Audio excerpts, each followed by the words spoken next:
Darryl, thank you for doing this. We must think of you every 2 weeks. We should call Darryl Cooper. But we try to keep it to once a year because you live so far away, and I'm just grateful that you made this effort.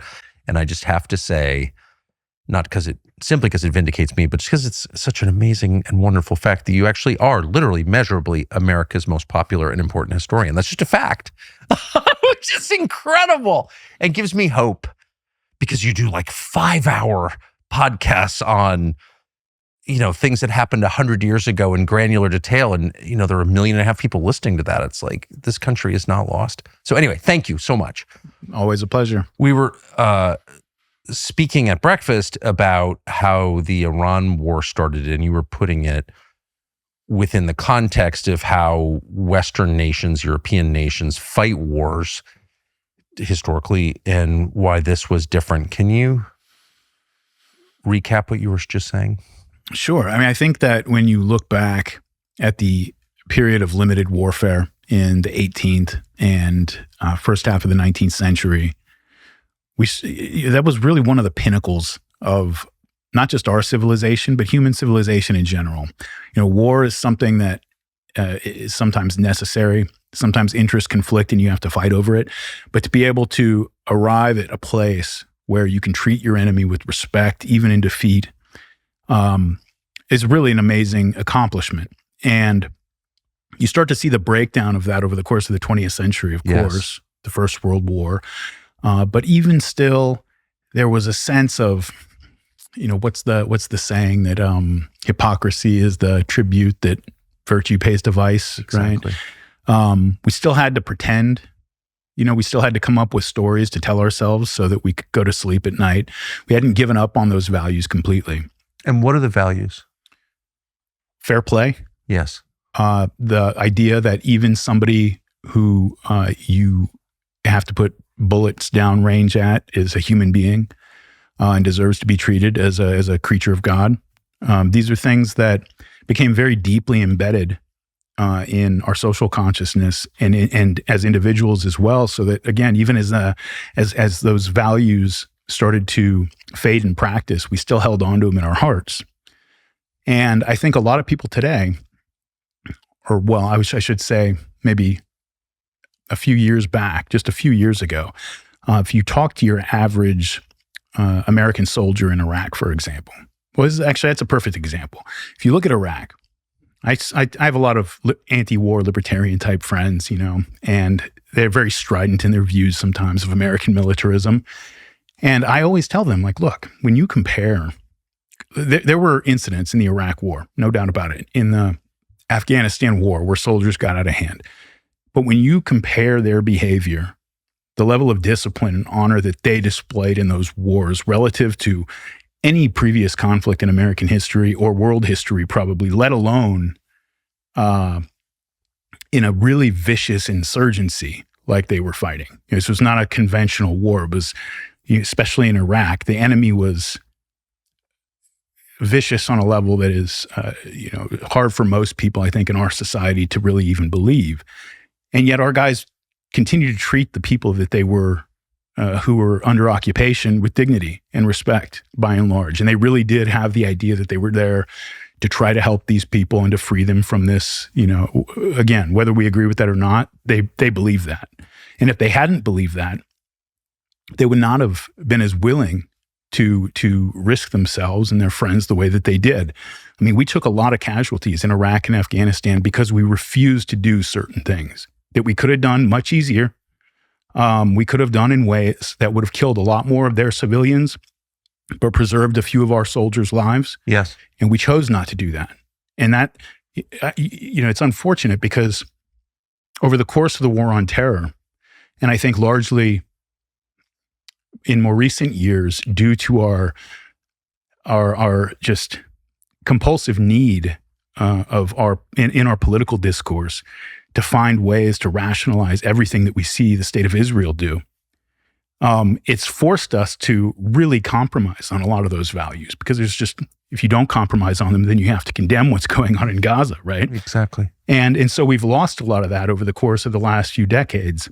We've been poisoned and polluted by it. I had this dark thought. I think I mentioned this to our friend Scott Horton a while back how, back in 2004 when Abu Ghraib happened, or when the photos came out,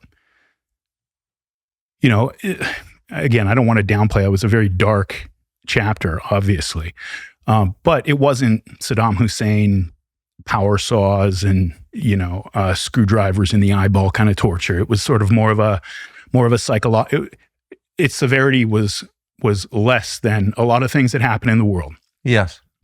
And yet people saw those photos and they were horrified by them. And they weren't just horrified by, look what we're doing to those people. They asked themselves, what are we doing to our own people here? Like, what are we making our kids do in this place? What is happening here? And nowadays, I don't know if people would blink if they saw something like that. I mean, they do see something like that on a weekly basis come out of Gaza, often posted by, Israeli soldiers themselves. And people have to find a way, it seems, they have to find a way to rationalize and justify that stuff. And so to do that, they've compromised their own most deeply held beliefs about what it means to be a civilized person. And so when we go into Iran, I'll never forget when Donald Trump was entertaining the Prime Minister of Japan, and he mentioned, the secrecy and the sneak attack that we started the Iran war off with, and he kind of made that sly joke about, you guys understand that, sneak attacks, right? And I mean, for the President of the United States to compare the way we just correctly, in my view, compare the way we began this war to the day that shall live in infamy, and to think back, to Pearl Harbor and how they felt about that at the time, how we still feel about it now. And then if you imagine that the attackers at Pearl Harbor had just happened to blow up a school full of little girls, I mean, it would be on page 1 of every history book that talked about that incident to this day, right? It was because it's something that offends our basic sense of decency and honor. You don't launch a sneak attack in the middle of negotiations. That's just not the way European civilization has conditioned itself to behave over the years. But we've compromised that stuff in very recent years, I think, to the point where the cognitive dissonance became so great that we either had to change our ways or we had to just give up on certain values. And I unfortunately think that, we've at least our political class has gone the wrong direction on that. Our guys out there, our soldiers and Marines, it's always tough for me because I don't like a lot of the actions that they're forced to take overseas in service of things that I think are beneath them. And yet I know from personal experience that the guys themselves, those are our best people. And they're often criticized by people who are not fit to tie their bootlaces. I agree with that. And those guys, if you give them a good reason, they will go fight. They will risk their own life unnecessarily to avoid the possibility of harming an enemy civilian. That's who these guys are.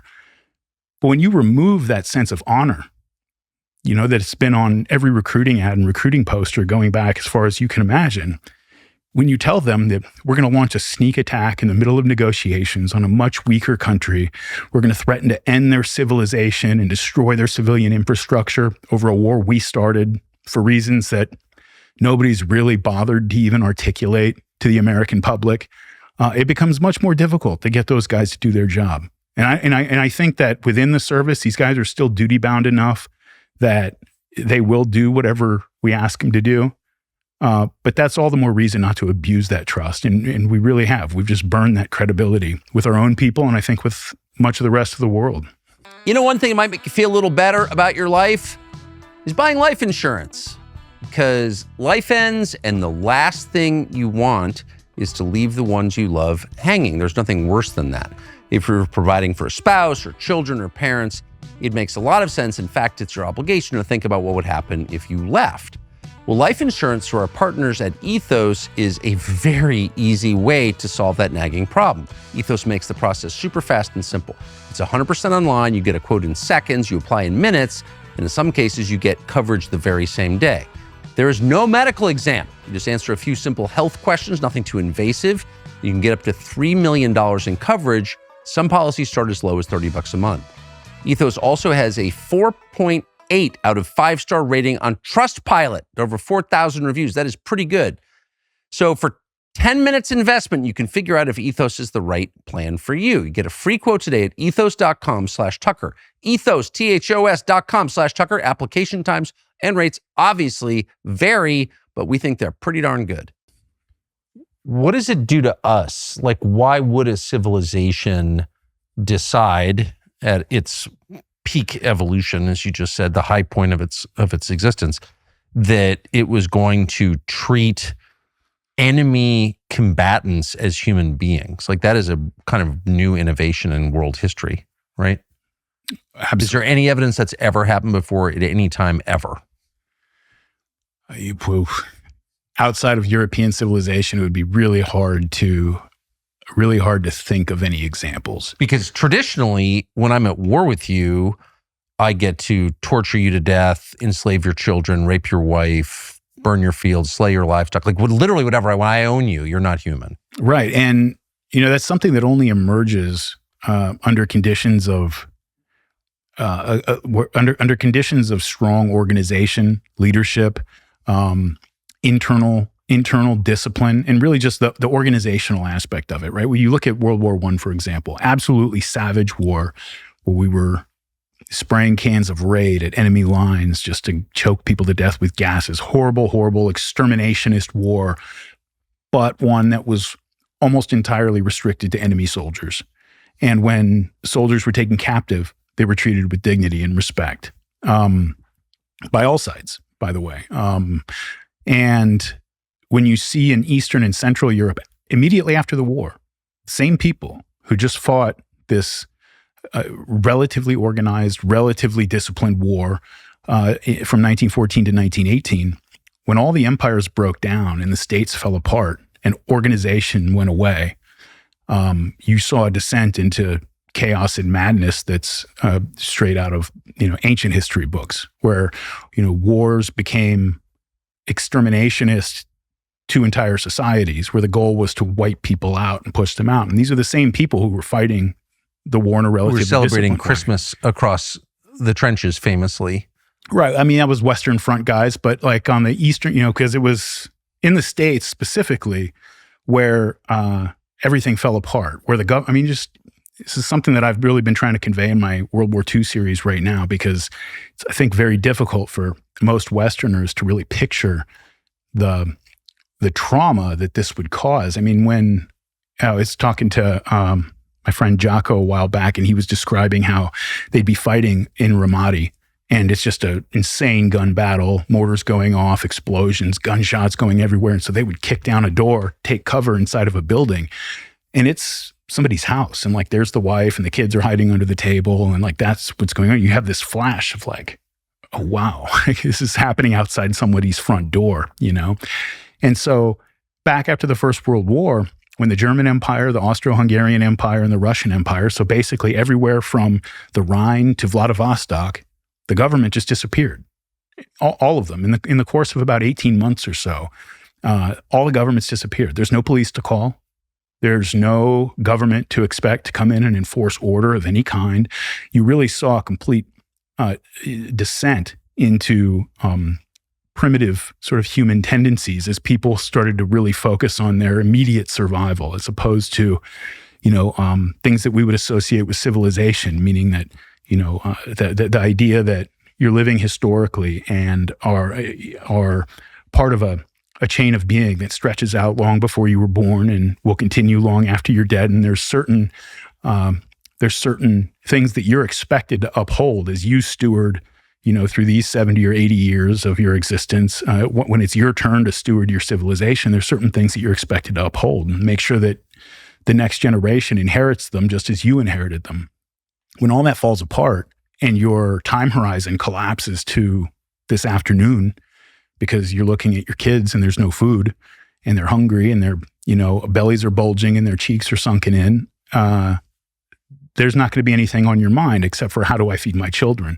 And when people, when people's horizon shrinks down to that level, it becomes something very close to animals. And that's what you saw happen immediately after the First World War in a lot of Eastern and Central Europe.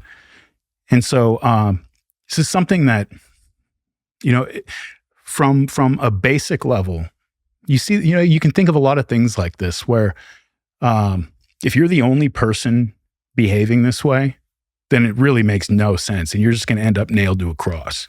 Like that's what's going to happen to you. But if everybody can come around and embrace these values and basically behave this way, then it's much, much better for everybody. And when you're able to achieve that, when you're able to get to a place where, because America had a reputation, it's not perfect, especially, you know, in, you know, what we used to call the third world, but, you know, had a reputation that we might get carried away in a counterinsurgency, say. We may in a total war, like the Second World War, drive ourselves to the point that we're firebombing cities. But there are still certain basic rules of fairness. Like you don't start a war of aggression with a sneak attack in the middle of negotiations that people would have said, yeah, but America wouldn't do that. Even our enemies would have said that. And when you have achieved that, when you've gotten to a place where that really is true of your people, that's something that you really have to hold on to, because the minute you let go of it, you let go of that bar, that ledge, you start falling down into that very dark place. And the way you understand yourself changes, which is, you know, I'm not saying it's the most important thing. How you treat other people is the most important thing. However, it's not unimportant how you see yourself. Like, I'm the sort of man who will do this. I'm the sort of man who will refuse to do that.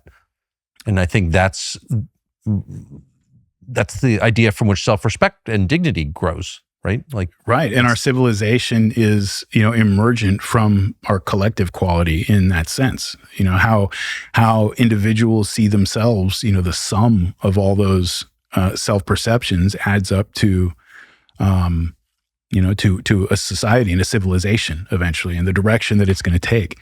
And when you stop seeing and treating people you're in conflict with as human beings and see them just purely as a material obstacle to whatever goal you've set for yourself, you know, you're handing the reins over to Satan at that point. I so strongly agree. The most distressing part of all of this, I had the same thoughts when this war started. It's hard to believe that. In fact, I couldn't believe we did that, or when we double tapped the girls' school. Even now, it's hard to believe that could have been intentional. But the unwillingness of the Secretary of War or the president to apologize for it, they've never apologized for it,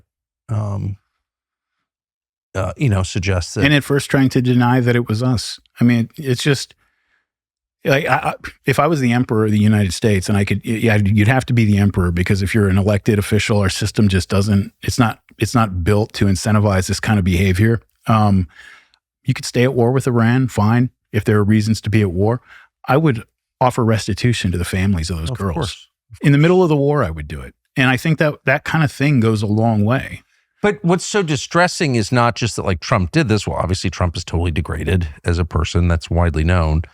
But there was no kind of popular reaction against it. There were no protests. There was zero anti-war protests or zero anti-double tapping girls' school protests. There were almost no commentary in the fact it was a Pearl Harbor that we committed. Yeah, well, think about, you know, I think about this a lot. One time when I was still with the DoD, I was out training a ship's crew on their missile defense system or their air defense system.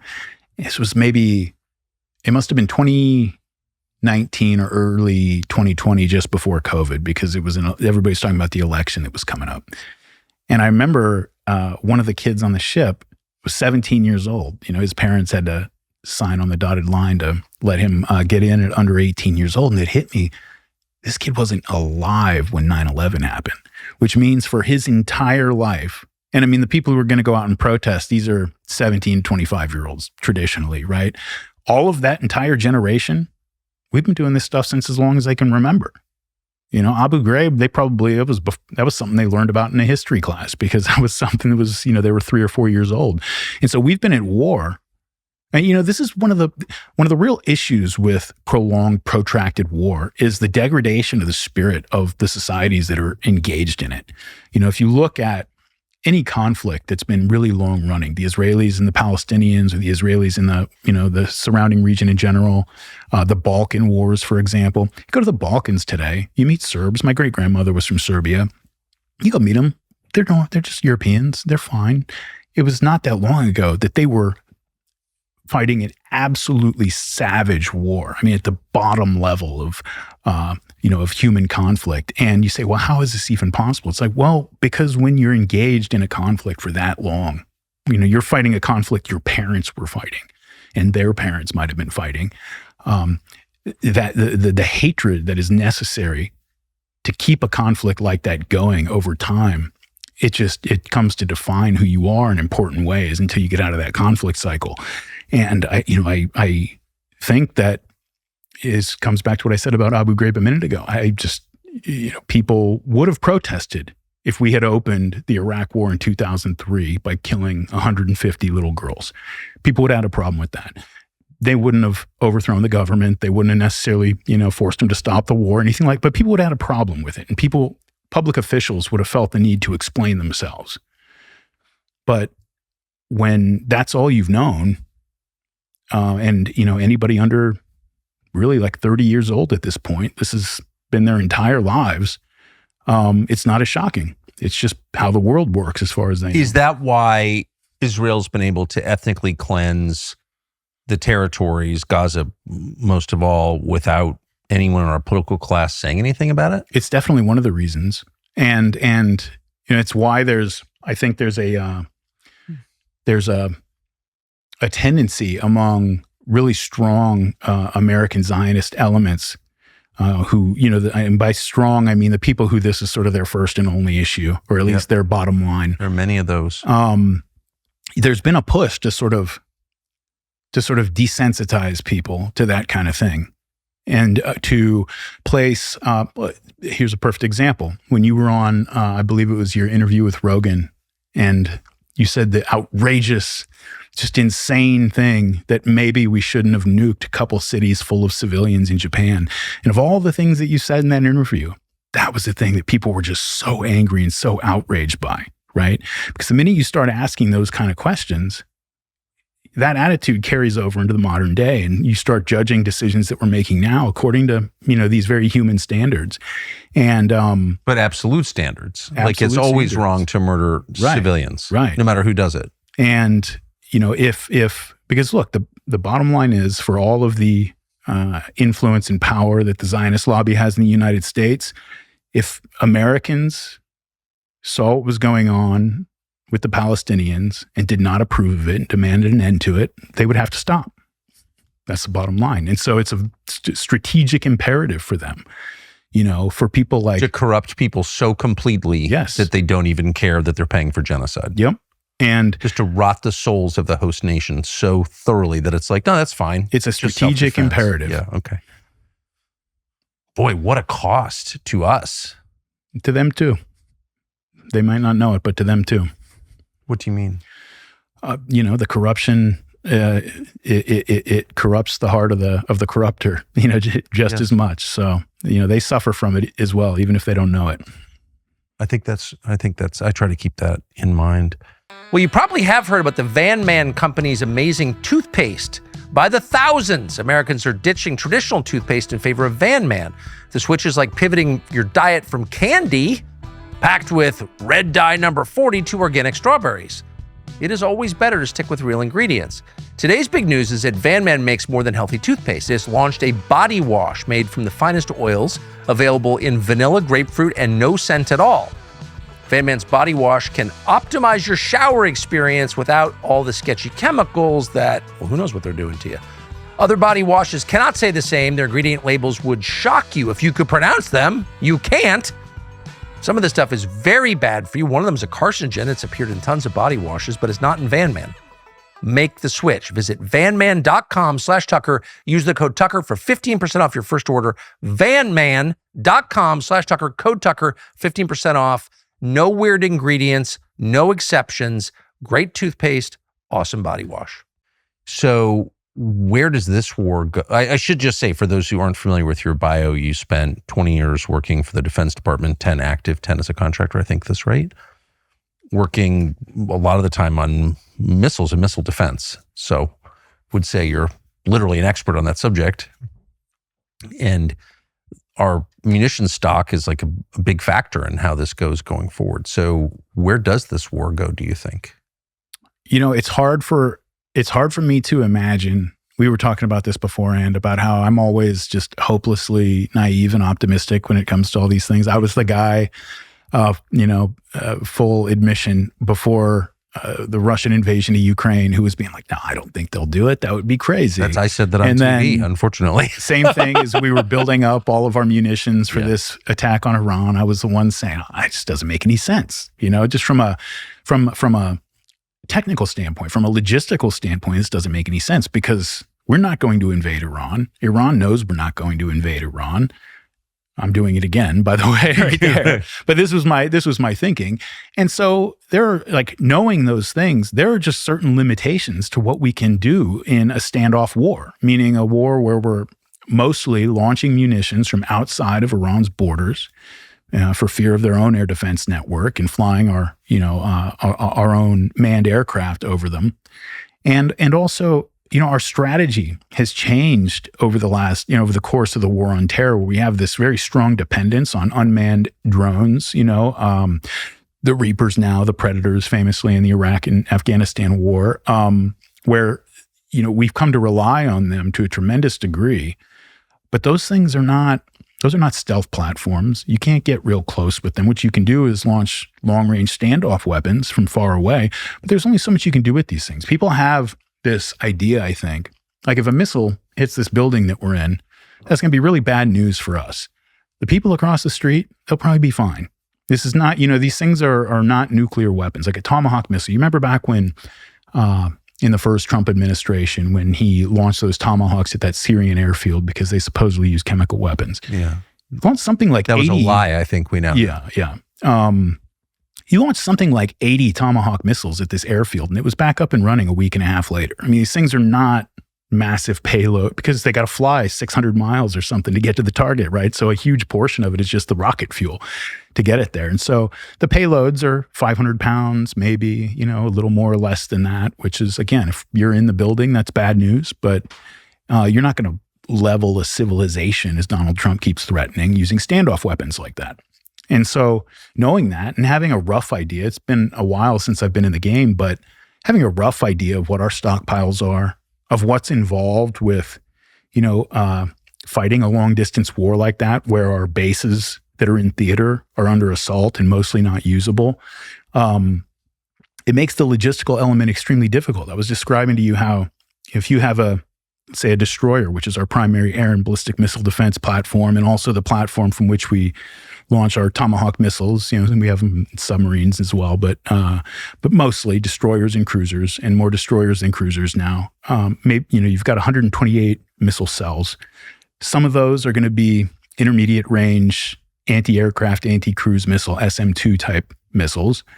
Some of those are going to be Tomahawks, and depending on what the mission is, will depend on the total loadout, but some of those are going to be Tomahawks. Some of those are going to be vertically launched torpedoes. Some of those are going to be really short-range ESSMs. And then some of them are going to be long-range ballistic missile defense missiles, right? So let's say you've got 32 long-range anti-ballistic missile defense missiles. When a missile's coming in, you don't fire one missile at it. You fire two in each volley, and usually you're sending multiple volleys before the first volley even reaches its target because you want to be pretty sure. And you don't want, things are traveling so fast that, you don't want to necessarily find out that you missed the first time and then have to make the decision to fire again. So multiple missiles each time. If you got 32 missiles, you'll be really lucky. I mean, this is if everything goes absolutely perfectly, if you can shoot down 8 incoming with that. Well, what happens then? You don't have a supply ship that rolls up and gives you another magazine of missiles to pop in. You got to go back to one of the very few bases around the world where we've got large stockpiles of those missiles and the facilities on base to reload them. And it's hard hats and cranes, and it takes multiple days just to do that, let alone the just time. To reload takes a couple of days. Just to reload. And that's not counting the time it takes to transit, going, all the way to Diego Garcia and back. And can you, for those who don't have a map handy, is Diego Garcia right around the corner? No, it's way out in the middle of the Indian Ocean. It takes, depending on the platform or the ship that's going out to it, take you close to a week to get out there. One way. Yeah. And then a couple days to reload as well. And so, one of our ships is out there. Maybe it gets shots off at 8 missiles, and then it's got to take 2.5 weeks to go reload its missiles and come back. It's just something that was not sustainable. And it's one of the reasons that I just thought, this is crazy. I don't think they're going to do this because it just makes no sense. And as we saw, it made even less sense than I thought, because one of the things that, those of us who were on the technical side of missile defense understood for a long time, that the general public, and honestly a lot of government and even military officials, I think, like high-level military officials, didn't understand. Because I think that whereas the certain aspects of the data might have gotten to them, the narrative that got to them was very often rose-colored, in terms of what our actual capabilities were. And, look, if we want to do a missile defense test, a ballistic missile defense test, we will wait until all of the conditions environmentally are perfect. We will do it at a specific time where they'll say countdown, 10, 9, 8, so you know exactly when they're launching, exactly where they're launching from, exactly where that missile is headed, and we place our assets, our radar and our missile launchers in specifically the place that will give them the absolute best view and best chance of engaging that target. What? This is during a test? This is during like a test, right? Because we're trying to baseline the system. We want our data to be something that we know under absolutely controlled conditions, or to the extent that we can make them that way, what our data is going to read. And then we can judge deviations from there. And there, we'll often, we'll usually hit the thing, but not always. It's still tough. It's hard to do. Ballistic missiles are very difficult. And this is something, by the way, that, even through government shutdowns and everything like that, it was basically SOCOM and ballistic missile defense. We just had unlimited money. We were the two. We never shut down. We never had any of our budgets looked at, anything like that. Because we placed a very high priority on it. And so from a technical standpoint, we knew it was very difficult to shoot down a ballistic missile. And about a week or so into the war with Iran, I'm watching all these videos, just crazy, like the footage we get out of these wars now. And you'll see a ballistic missile coming in, and you'll see a volley of 2, volley of 4, or 2 volleys of 2, go up and engage the missile. Very often the missile would land and blow up somewhere where it was headed. But then after about 2 weeks, about 10 days, 2 weeks, and then from there on, I started seeing all these videos of a ballistic missile coming in, and it was just, we would flood the sky with interceptors, 8, 10 interceptors for every incoming. And as soon as I saw that, I was like, well, first, this kind of makes more sense. Like at first, I was knowing the effectiveness of ballistic missile defense systems, and we have the best in the world, by the way, but it's just a technically difficult thing to achieve. Knowing the limitations of it, I was surprised at first that I was seeing volleys of 2 and 4 going up. Once they started to get up to volleys of 8, 10, 12 missiles per, I said, well, this makes more sense. And they would come out and say, we're having a success rate of 97%. We're shooting down 97% of incoming. It's like, well, yeah, but you're shooting 10 interceptors at every one of them. And so, you're shooting it down, but at what cost? And when that started to happen, then I realized that this thing is way more irrational than I even thought at the beginning. And there's no way that this can be a protracted war, because we just don't have that many, and we don't have a defense industrial base that allows us to sort of ramp that up real quick. This is something, these systems nowadays are so proprietary and so specialized and high tech. You can't, it's not like World War II where you can tell General Motors and Ford to start making tank parts. Exactly. This is something that even if you had the budget put aside, even if you had all of the resources you needed to build 5 more factories, we don't have the personnel to man those factories. We would have to get people that we have now to train up an entirely new workforce to build these things. It's just something that would take years under the best of circumstances. And so, honestly, I was surprised that it lasted as long as it did, especially since I know from people that I speak to on a regular basis, good friends of mine who work in the Pentagon, that at the highest levels on the uniform military side, at least, they were perfectly aware of the problems. That even from the earliest days that we were going to have issues with ammunition stockpiles, We were going to have issues defending all of the things that we had committed ourselves to defending. Yes. And you saw very quickly that we essentially abandoned a lot of places that probably, a lot of Arab countries who have spent a lot of money, a lot of credibility with their own people, a lot of, they've spent a lot building up their relationship with the United States for this eventuality. And they found out what that was worth very quickly when we started moving a lot of our resources over to, honestly, much less strategically critical areas of defense around Israel. Home ownership has always been at the center of the American dream. It is an actual asset, a place people work their entire lives to build, a place of stability and security and real value. Right now, though, too many homeowners are stuck swiping credit cards to cover groceries. There's basically a survival tax of 20% interest or more. So why keep handing your money to the banks when you could keep it for your family? Interest is what kills you. Our friends at American Financing have a better way. They're helping homeowners use their hard-earned equity, and they're supporting Americans looking to fulfill the dream of owning a home with mortgage rates currently in the 5s. American Financing saves its customers an average of $800 a month. That's about $10,000 a year. It's not just a loan, it's a true financial reset. We recommend American Financing. They're called America's home for home loans for a reason. So get out of credit card debt. I mean, it is just crazy to borrow money. No judgment, but it doesn't make any sense to borrow money at that rate. If you want out, call 800-685-5696. 800-685-5696 or visit americanfinancing.net/Tucker. And so, I mean, the whole thing has been, it's been a disaster, not just for our relationships in the region. It's been a disaster just in a much broader strategic sense because, if you look at Afghanistan, you look at Iraq, people say we lost those wars. And granted, what we found out in those wars was not that the U.S. military is incapable of achieving military objectives.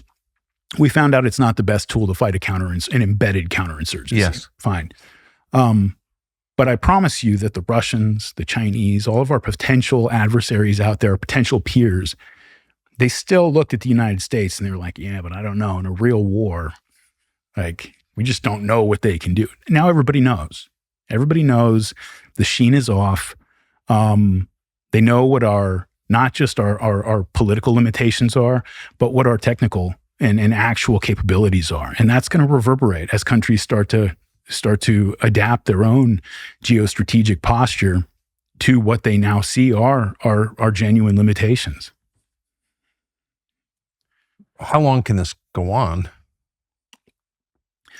I mean, it kind of depends, right? Like there seems to have been a shift recently where Iran realized, this is how it looks just from me as an observer, that Iran kind of realized that they were getting played a little bit by allowing things to die down in a tit for tat while we kind of catch our breath and let oil prices go back down and let bond yields fall a bit. And then we start again and they launch some in return. But then when we stop, they stop, kind of letting us set the pace and set the terms. I had to laugh. I mean, it's obviously none of this is funny, but a week or so ago when Iran launched those missiles at Jordan and they were like, it was a sneak attack, this dastardly sneak attack. I'm like, is there a ceasefire that I'm not aware of right now? We're in a war. And so it seems like they've adjusted a little bit to not letting us set the terms and set the pace to the extent that we had been before.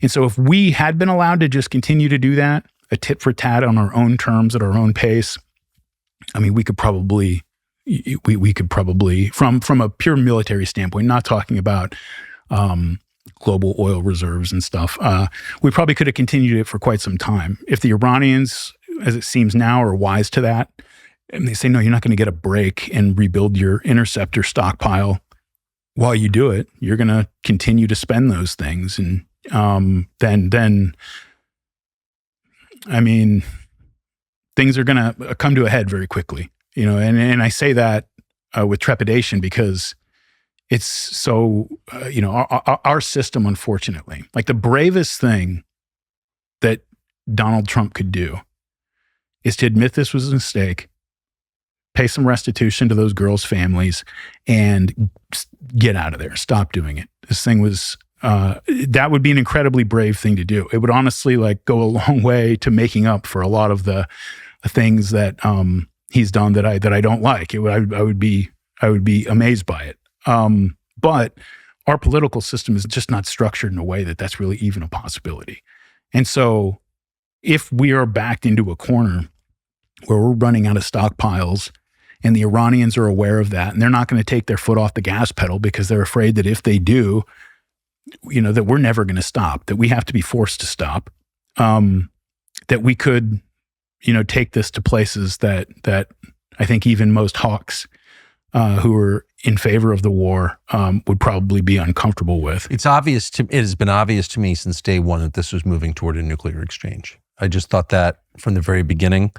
The really dark part about that, though, is it's not an exchange. Well, exactly. Sorry, that's just a phrase. Yeah, but how dark is that to even Well, I don't know. We're assuming that there would be no response. I mean, there are a lot of other players in this beyond just Iran. And there are a lot of countries with nuclear weapons, including Pakistan. And, there's a lot could happen. But the use of nuclear weapons for the first time in 80 years, like I thought that immediately.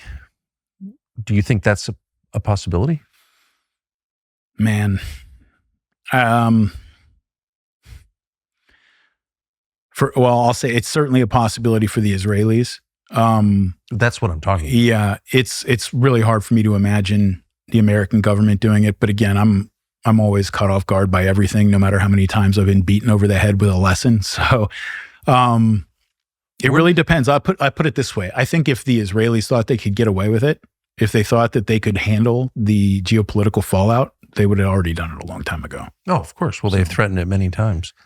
If the last couple of years have taught us anything, it's that the people in charge of public health don't actually care about public health. Apparently, they want you dependent, waiting around for the next mandate or the next set of rules. But what if you wanted to take control of your own health? Well, our friends at Curativa Bay offer great alternatives to the sketchy so-called medicines people like Fauci spent years forcing on Americans. One example is their nasal spray. Curativa Bay makes a gentle nose cleanser that is awesome. No weird chemicals in it. It's a powerful natural sea salt and hypochlorous acid formula designed to wash out the airborne threats, the irritants, eliminate pathogens, clean out the invisible junk you breathe in every day before it can make you sick. But they make a lot more than that. Curativa Bay has been leading the science on hypochlorous acid since 2016. Your own immune system makes this stuff. They've harnessed it to create an entire line of products to protect your family. They've got advanced skin spray for healing and cleaning up your skin, a non-toxic home disinfectant that destroys pathogens in your house without poisoning your kids or your pets. And you're sitting in the kitchen spraying this stuff near your food. Probably not a good idea. You probably want cleanser that doesn't poison you. The whole point is taking health back, getting control of your own health. Stop waiting for some bureaucrat to protect you. Go to CurativaBay.com/Tucker. Curativa, Curativa, bay.com/Tucker. Get 15% off. The government will not protect your health. Obviously, you got to do it yourself, and they can help. But I just think of the consequences of losing this. So for the United States, it means obviously the end of our empire. And I mean, all kinds of consequences that are hard to foresee, but it's a huge deal. It's like the end of the post-war era. And then we have to deal with whatever comes next, a world run by China. Okay. So that seems like it's going to... Or, I mean, the lesson of this might be that nobody's going to run the world. Well, that's exactly right. And in the eastern part of the world run by China, which seems natural to me anyway. But because they've got a bigger economy than we do. So like, why wouldn't they control the South China Sea? I don't really understand why we're fighting what's inevitable. And if we didn't want that, then probably should have done something to prevent China from becoming a bigger economy, right? But anyway, the consequences are big for the United States. But for Israel, what are the consequences of losing this? I'm just trying to be empathetic. The consequences of losing this for Israel, and this is, this is a reason that a lot of the hawks over there sound as crazy as they often do these days. I mean, it could be the thing that sets the ball rolling toward the conclusion of that whole project. Well, exactly. Israel has survived for certainly since 1967, at least, on this aura of military invincibility. And there are a lot of people over in Israel And even now, I mean, Israel has trouble holding on to it. Even before all this started up, Israel has trouble holding on to its people. You've been to Israel. Yeah. We love going to the old city and things like that, but you go around and, there are nice parts of it for sure. I like going to the Baha'i Gardens and, in Haifa but in general. The only nice part of Haifa is the part that was there before 1948. Yeah. Sorry. And so, it's much nicer in, Paris or London or New York or something, put it that way. Or Dubai, Riyadh, or Abu Dhabi. Right. And so, there's a lot of people, I think, who this was a big concern of the Israeli leadership after the 2006 Hezbollah war, which they also lost. It was not necessarily that our enemies are going to see this and this is going to, lead them to become more belligerent toward us. It was that if our people don't believe that we are completely invincible over here, it gets that job that their cousin has for him in Manhattan starts to look a lot more tempting, and people start to leave. And then you start to get this self-reinforcing cycle, right? Where it's the people who aren't quite comfortable with say the Likud government, the people who think that maybe Israel is going a little bit too far in Gaza, few as they may be left over there these days, but the people who we would consider somewhat moderate, people who aren't prepared to die in their apartment from an Iranian missile because Netanyahu decided to start a war. Those are the people who are going to leave, which means that the people who are left behind are going to be more and more concentrated crazy. That's right. And more hard line. And non-productive, who don't work and don't serve in the military. And the people who do make aliyah and travel there, it's just, you see this, I guess, in it's kind of similar to, you talk to a lot of Orthodox and Catholic converts, and they're all just Deus Vult, just holy war, kind of just, really thinking in these big, grand, historical, cosmic terms. Whereas you talk to somebody who grew up as an Orthodox or Catholic, and they're thinking about the relationship with Jesus Christ and trying to, that kind of thing. Yeah. And you get this sort of thing, you go out into the West Bank and a lot of these settlements, and it's a bunch of guys from Brooklyn, and they're crazier than the craziest Israelis. And it's of course they are. They moved from America to go out to live in this hostile territory. It's naturally that's who you're going to get. And as the society becomes a more and more concentrated version of that, then the stakes really do get raised. What happens when you remove the last people who were against the first use of nuclear weapons from Israel because they go live in New York or London? Then you start to get, a real problem. You see this with so shocking for Americans over there. There's so much of what goes on over there that I think for Americans and Europeans, it's so far outside of our understanding of how human beings behave toward each other that people just don't believe it. They assume it must be exaggerated or propaganda, but they're not really raping people with dogs in their prisons, right? Right. And having, high cabinet ministers celebrating it and defending the rapists, Ben-Gvir, essentially the equivalent to Marco Rubio in our system. He's the leader of the Jewish Power Party, and he cites, over the years, and he's defended this position many times, that one of his heroes, Baruch Goldstein, the mass shooter who killed dozens of innocent Arabs back in the early 90s. And so it'd literally be as if the Secretary of State was a leader of the White Power Party and had repeatedly said that Dylann Roof was one of his heroes. And people are fine with that. And when you get to a place where your society is perfectly fine with something like that, you have to imagine sort of the consequences that spill out in other areas, maybe beneath the surface that you're not seeing, Like they blow up the Temple Mount and then launch a nuke against Iran. But I guess the reason I've always thought it was a possibility is because Israel can't lose, as you just said. They've spent so many years hyping the threat against them falsely, telling stories to themselves and the rest of the world about how, they're just one moment away from being eliminated. It's always been fake. But now it feels like it's getting closer to true. Yeah, and not militarily wiped out necessarily and driven out of there, but I think it's something that could collapse under its own weight. If you were to go back to the earliest days of Zionism and tell most of the people who were embracing the ideology back then that you're going to get your state, but here's what it's going to require. and here's what it's going to transform you into, it would have lost a ton of support. I mean, it took a long time and a lot of effort to even get much of the Jewish community around the world to support Zionism in the first place. I mean, it was primarily just an Eastern European movement. The German Jews, the French Jews, most British and American Jews. It took all the way up until the 1930s before they started to come around to it at all. If you would have gone back then and told them that this is what it's going to entail, this is what it's going to take from you, a lot of people wouldn't have supported it to begin with. And so when you have this edifice that is built on the kind of brutality and requires really not just the hard things to be done in war, but really to keep it going over time, requires the population to take on a persistent mentality of paranoia and hostility, the way we've seen taken root over there.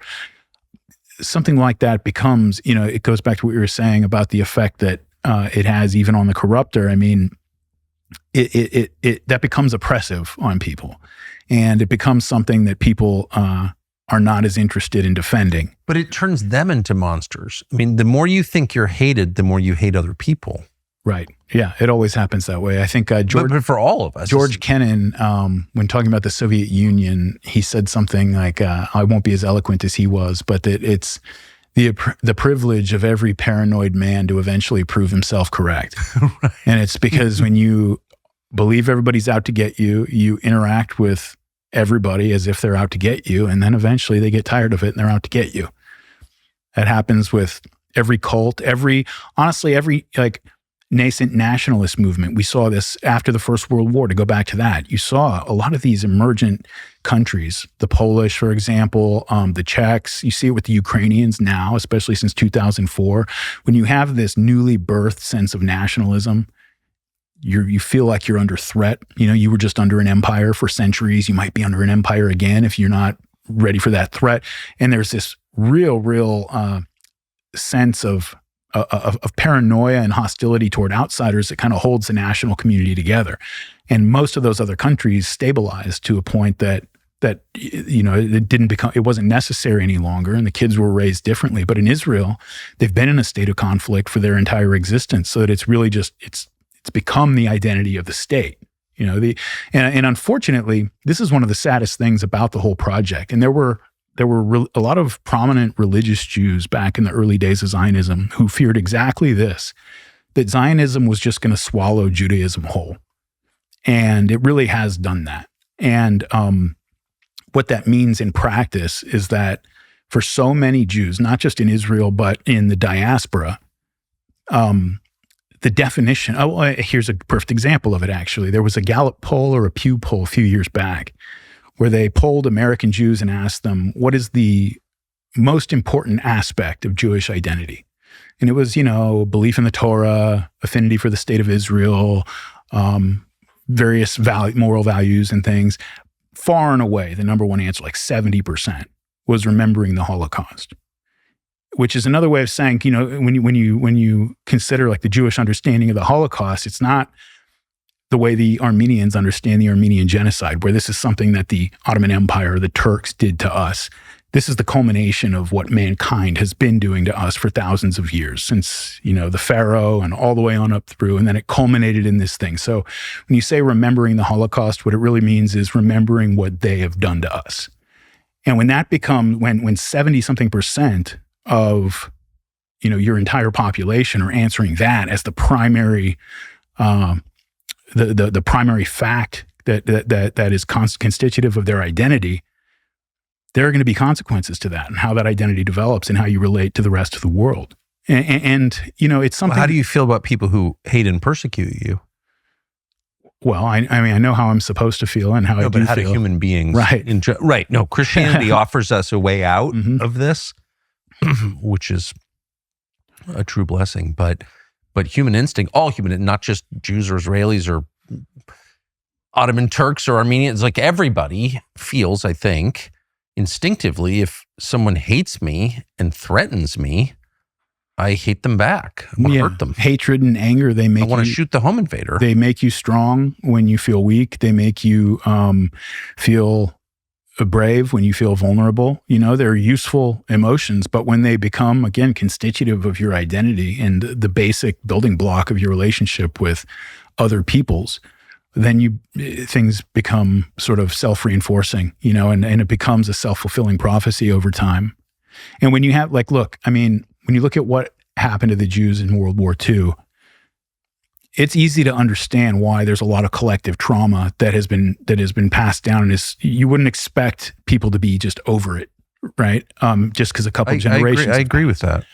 But that also doesn't mean that it's healthy for them or anybody else. You can say they say you're not paranoid if they're really out to get you. And it's like, well, the thing is no, you still can be pathologically paranoid even if they are even if there is something worth fearing out there.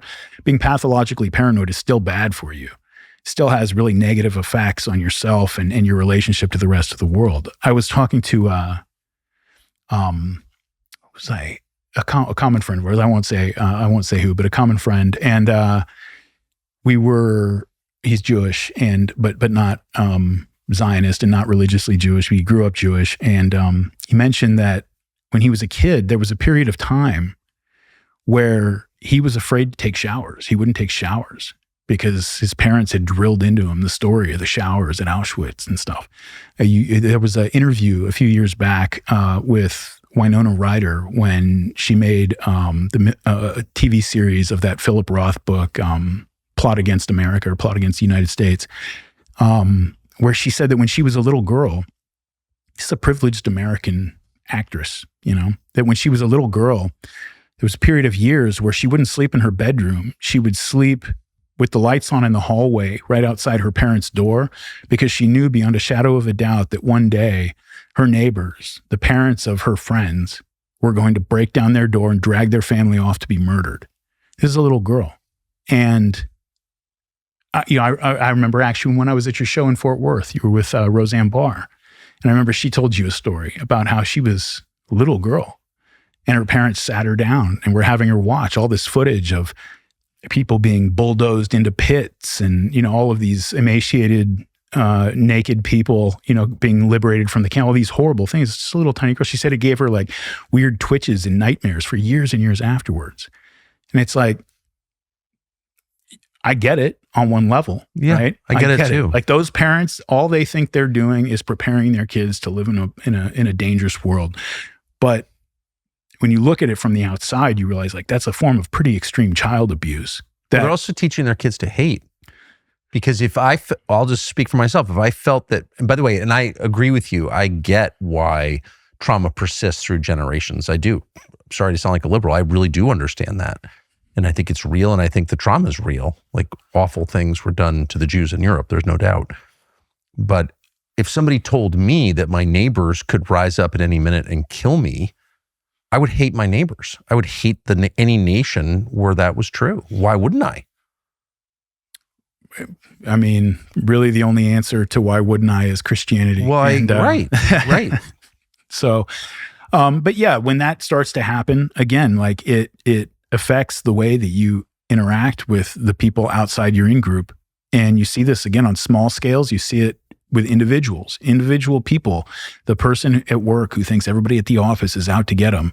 Eventually, nobody at the office likes that person, and they kind of are out to get them because that's how they interact with everybody. And so that's always a danger. It's something that I found very strongly when I was researching different cults for my Jonestown series that I did.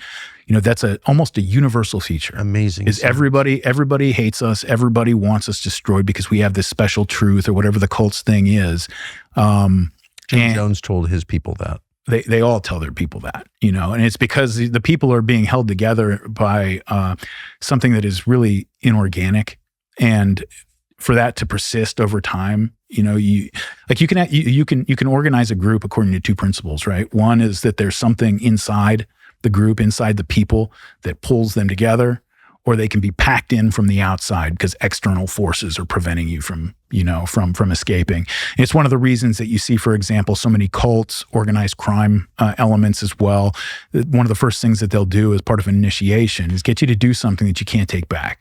Yeah. Because now it's a lot harder for you to make your way back into mainstream society with the expectation that you're going to be forgiven for that, right? And from an internal standpoint, it lets you know that I can probably trust the person next to me because we're both similarly guilty, that kind of thing. So it does lead to in-group cohesion, but it leads to an in-group cohesion that makes conflict with external elements basically inevitable. So is the world getting more stable or less stable? That's a rhetorical question.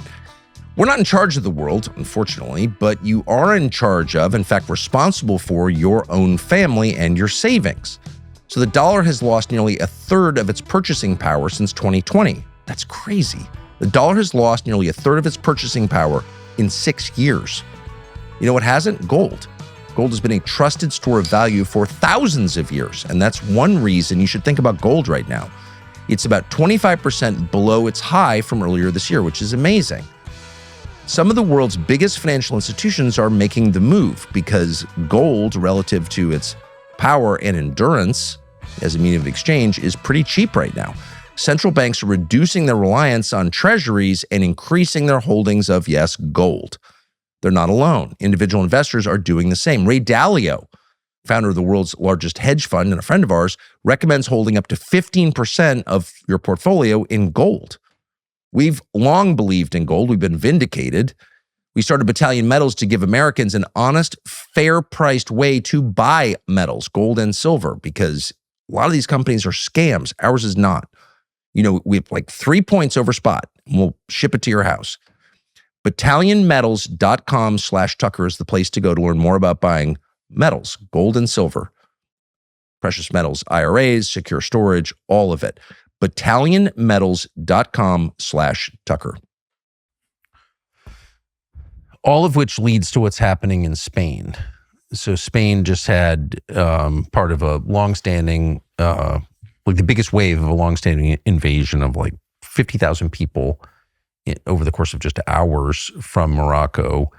And this, in the days following, it became really clear that this was not organic at all, that the Israeli government and the U.S. government, obviously knew this was happening and basically both governments were using mass migration as a weapon against a government that they don't like for various reasons, mostly because it's anti-Israel. And people were shocked to discover this. Were you shocked to discover that?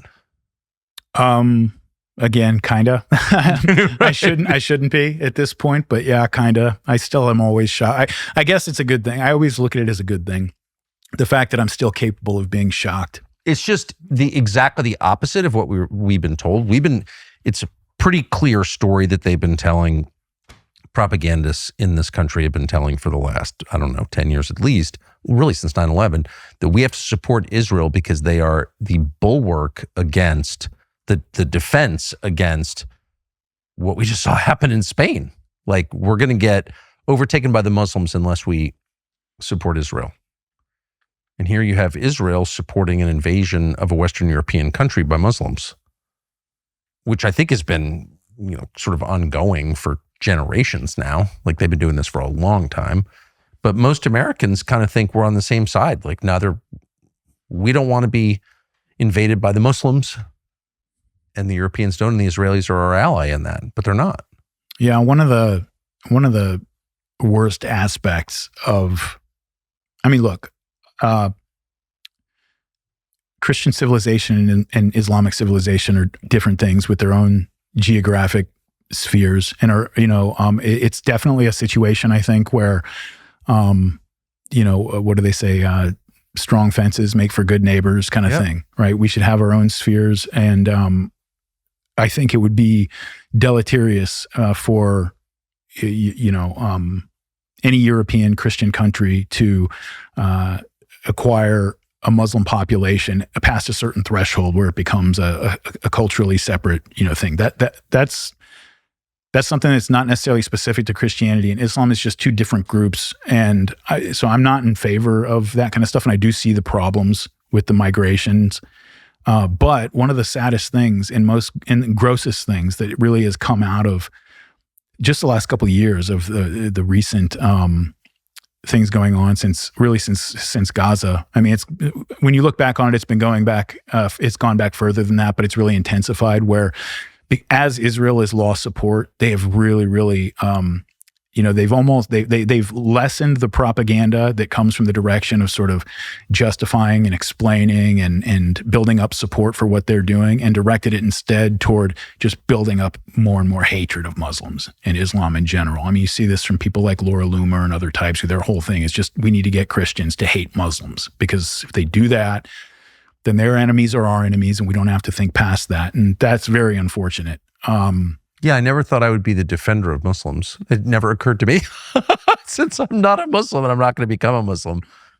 Yeah. But it's been so gross and obvious and anti-human that, like, at some point you have to be like, I don't know.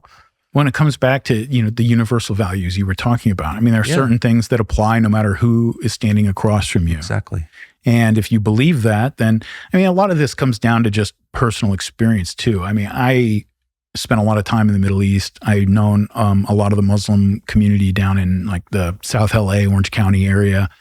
And after a while, like, once the mystification, the fog sort of starts to part, you realize, there are differences for sure, cultural differences and things, but they're just people. Well, and I think most Americans have very little, if any, experience with I feel Muslims. that way about Jews or Baha'is or any, I don't know that hate all Muslims. I don't know why that's better than hate all Jews. I just don't. It's the same to me. Of course. Yeah. Of course it is the same. I mean, obviously it is the same. So it's really hard when you think about Christianity, like the hardest command in Christianity, well, the hardest command in any world religion that's ever been made is love your enemy. And so to be able to recognize that somebody is your enemy, that their interests are fundamentally contradictory to yours, and that you have to be prepared to defend your interests, but not allow that to escalate to hatred for this creature of God that's across from you. I mean, that's something that, again, is built very deeply into our hearts. Even people who consider themselves atheists, I think to a degree, very often still have that built into them. But it's a mistake to think that, to extrapolate that and think that everybody in the world, certainly throughout history, but even today, sees things that way, because they don't. And again, I think it's. But that is Western civilization, isn't it? It defines it, absolutely. And that's not just some random line in the New Testament. That's a repeated command from Jesus. Repeated, it goes on about it. And if you only love those who love you, how are you different from the pagans? That's easy. Yeah, and we have no excuse, for, particular. Like, we can't use particular circumstances as an excuse when he gave us the example and prayed for, the people who were in the process of crucifying him. And so we have no excuse, to allow that to build up in our hearts, and we have to fight it. And very often, I mean, it becomes one of the, like you can survive a war physically. You can even win a war and still have it do so much spiritual damage to you over time that the victory is hollow. I'm from a country that did that, so I'm aware. You end the war by nuking a population, and then you never apologize for it and pretend it was the right thing when it's prima facie repulsive. And look what happens to your society when you do that. Yeah. Yeah. And, it's, I think that, the post-World War II sort of post-Nuremberg society that we live in is very much if you look at the effects of our policies, and the cultural tendencies that have been imposed, it was much easier, obviously, throughout most of the 20th century to impose cultural norms from above, because mass media was still, in general, trusted by most people, and it was controlled by very few interests. And so we were all sort of we were all sort of sharing the same couple of dreams, and participating in the same couple of imaginaries. And the general thrust of that, and this comes back to what's going on in Spain and Europe in general and in the United States, is that for a people to live historically, meaning to feel themselves as part of a chain of being that stretches back before they were born and will go on after they live, that is actually something that is very dangerous, and that is something to be broken down and destroyed. I'm writing a foreword for a book. I always tell people that you got to read everything. You got to read stuff even by people who, all your friends or maybe even you think of as, on the extreme side. I'm writing the foreword for a book on the Nuremberg system right now by an author, Thomas Sear. And it's, he rocks his leather jacket with Iron Cross, patches on it, walking around the streets of Chicago, right? So like most people would think, wow, that's an extreme dude. And he kind of is in certain ways. But he's a dude who wakes up with a book in his face, goes to sleep with a book in his face, and reads the entire time in between. He's a good writer and a good researcher and just a very smart guy. He's worth reading. He's one of those guys who would not have been available to any of us to read until very recently. It's one good thing that the internet has done is broken apart that medium. When you say the monopoly. Nuremberg system, what does that mean? It means, well, there's a lot of elements to it having to do with geopolitics and warfare, but from the standpoint that we're talking about right now, it's this idea that for people to live historically in the sense that I just described it is something that is dangerous and to be targeted and broken down. And you saw this really on domestic social levels. You see it. It's not as if that left-wing government in Spain is not part of the problem. They're definitely clearly part of the are. But here in the United States, you saw the effects of it over the course of the second half of the 20th century, where, you had our cities back in the day that were sort of these organic communities with separate neighborhoods divided by ethnicity and religion that were not in conflict with one another. They had arrived at compromises over the years and ran their cities in an organic way. And people were part of, they were plugged into communities that watched them be born and that would watch them die and that their kids would grow up in and know that their kids were going to grow up in. And they sensed themselves as these people. They understood themselves as part of this living community that was going to continue on afterwards. So it was important for them to make sure that the things they inherited were given to the people that came along after their period of stewardship. And over the course of the second half of the 20th century, it was official U.S. government policy, essentially, to use mass migration, generally of African Americans from the South, as bludgeon weapons to go in and break these communities up and drive these people out to the suburbs, drive them out to other areas where, that old parish church that used to be all, Italian Catholics, you go drive through there now in Newark, and it's maybe some old grandmas who are still there, but everybody else lives 45 minutes away now, so nobody goes there anymore. And all of those communities were broken up by force very often and through violence indirectly on purpose. And it was because they were looked at as something that was potentially, that when people are living in a way where they sense themselves as part of a larger project, the idea after World War II was that can and in fact will almost inevitably get out of hand. And out of get out of hand in what way? Well, the way that the Germans got out of hand. That's, the idea that they start taking themselves too seriously and thinking of their historical mission too seriously, and they start to act on it in the world in a way that is dangerous to others. That was the idea, right? And of course, there's only one group, at least in the Western world, that we decided that doesn't apply to, and it's because they were the ones who were the victims of the Germans. So the Israelis, the Jewish people in general, very much live historically, and their right to do that and ability to do that is, you could say it's the central and primary, certainly foreign policy, but even with a lot of domestic policies, mission of the U.S. government and the sort of Western European NATO system in general. It's a central focus of that, which is very strange when you think about it, until you realize that we're living in the aftermath of Nuremberg. We're living in the aftermath of the Second World War. And we're probably coming up to the end of that cycle right now. I think that we're reaching the point where everybody who was around back then is gone.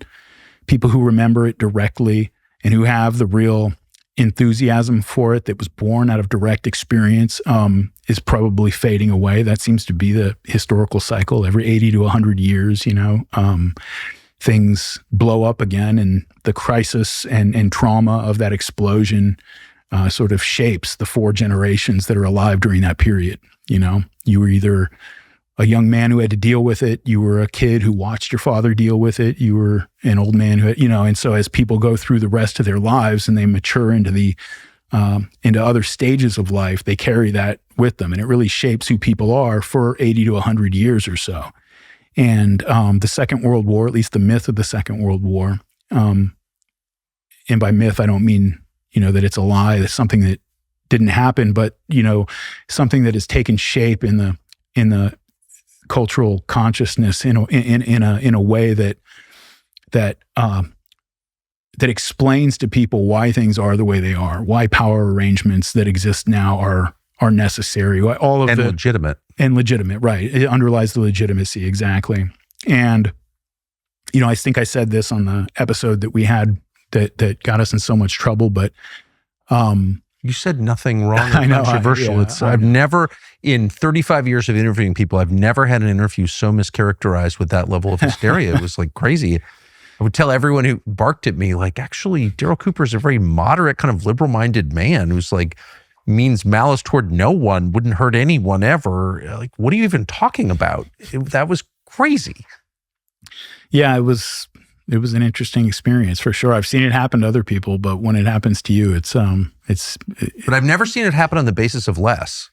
Yeah, and with such a level say anything with bad. Such a level of ferocity too. It was crazy. Well, it just tells you a hurt dog barks. Like the lies that have attached like barnacles to the World War II story define our lives and do lend legitimacy to projects that are inherently illegitimate and anti-human and harmful. The post-war system is a disaster. I don't know if it's a worse disaster than the war itself, but it's certainly a disaster. Completely destroyed Western civilization. I don't know if it's fixable. And so I guess if you're one of the rare beneficiaries of that monstrous system, you've got a lot at stake. Absolutely. And, the World War II narrative is one that, just look at the response that we had in that episode to something that I said that I thought was fairly anodyne. I could have put it in less punitive terms, I guess, with a nod to all of my English friends out there. But the content of what we were talking about was not anything particularly extreme that you can't find in AJP Taylor or Pat Buchanan or something like that. But when you have a topic, a historical topic, that the slightest deviation can provoke that kind of a response, that sends a message out to everybody of how they have to handle this topic. There's set about with taboos and, forbidden areas that you're not supposed to But you don't have to live like a slave anymore? Right, yeah, that's dangerous, I guess. Right. Yeah. And so, but when that happens, it's naturally going to be a topic that is just incredibly fertile, because you have something that is relatively recent history that we have a ton of documentation on, that most people still know very little about what actually happened. And what they do know, a lot of it is not true, or it's true in a way that doesn't necessarily prove the point that they've been taught to think that it proves, And so I figure we probably used to have we probably used to have similar myths around the American Revolution and things like that. But as our demographies changed over time, nobody really cares if you slander George No one Washington. ever went to jail for having different views on the American Revolution. Okay, just to be clear. Indeed. And so, to me, look, every society, we need our myths. I agree. Right? But those myths, it comes back to what purpose they're serving. And there was a period of time throughout the 20th century that maybe you could have said the World War II myth. There's something to the idea that really over the course of a single generation, we had this moral revolution that made it so that, virtually everywhere. I mean, you go down to Birmingham, Alabama in 2026, and you drop an N-bomb in a 7-Eleven, and it's going to be a bunch of white people in there are going to look at you like, are you crazy? Yeah. We don't say that anymore. Like, what are you talking about? And so that's a moral revolution that in part grew out of the Second World War and the myth of the Second World War and what it was about, that you would look at and say, it was a positive development. It softened the way people look at outgroups and things. Great. But what does that myth what purposes does it serve now? Well, and what's the fruit of it? So Selma, Alabama is much worse than it was in 1965. Like for the black people who live there. Britain is much worse than it was in 1945. So is the United States.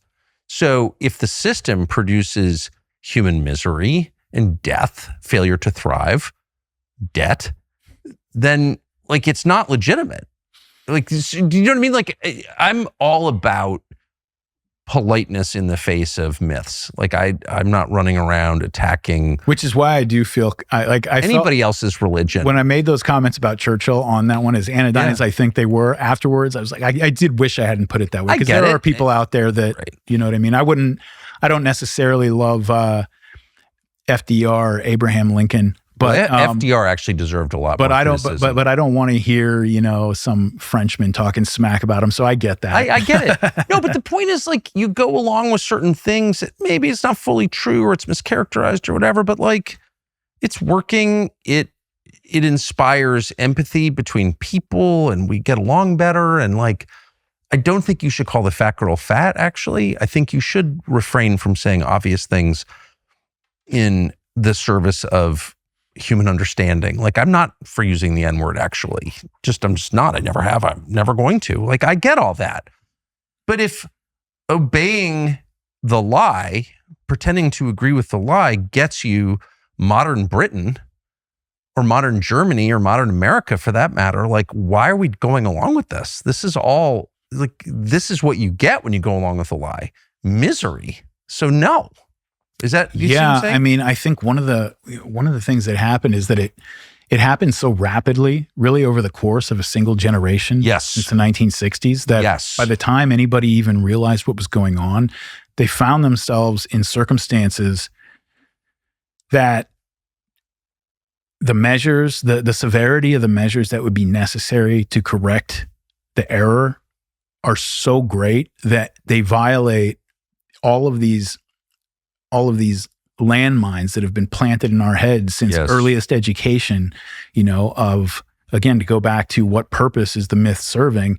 If you want to do something about the fact that your people, and I'll speak about like European countries, because we have a little bit different situation here in America, but if you go to Ireland or someplace like that these are a real people. This is a people who have existed for thousands of years as a bloodline, as a nation, and they're about to lose their homeland permanently.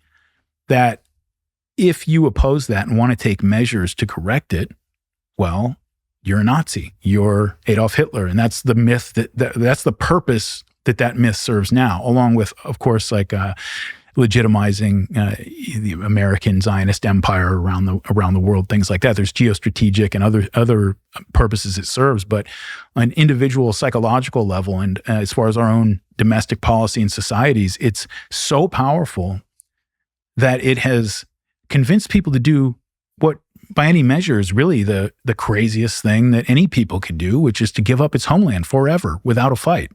And to allow their daughters to be raped. So, like, the lie that European peoples and Americans believe is that all of this is about love and tolerance, but your daughter's getting raped. That's not love. That's the ultimate act of violence. And yet that's the result of it. Yeah. Literally the result. Sure. And again, to go back to the internal migrations in the 20th century after the Second World War, like in the United States, and the way that the internal migrations were used to break up these traditional Catholic parish communities in city after city after city around the country, and done so. I mean, we know this from documentation, that this was something that they knew what they were doing. They knew they were breaking up these communities that they saw as pools of like insularity, these black boxes that the system itself couldn't really see into and didn't exactly know what was going on. So Robert Moses wasn't just a highway designer? Is that what you're saying? No.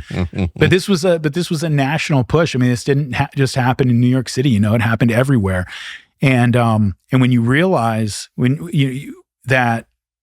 you start to see that, and then you start to see what's going on in Europe and now in the United States as well, and you recognize that these are weapons that are being wielded against us. They're not something that, it's not happenstance. It's not something that's being done because, The labor markets demand it. The labor markets demand it, or That's because my favorite. It's just the market. Yeah, or because we've just sort of, there were certain Cold War strategic imperatives that led to the promulgation of certain propaganda that maybe made some sense at the time, that has just outlived its usefulness and is sort of going along on its own power at this point. That this is a weapon that's being used against these countries on purpose, because I mean.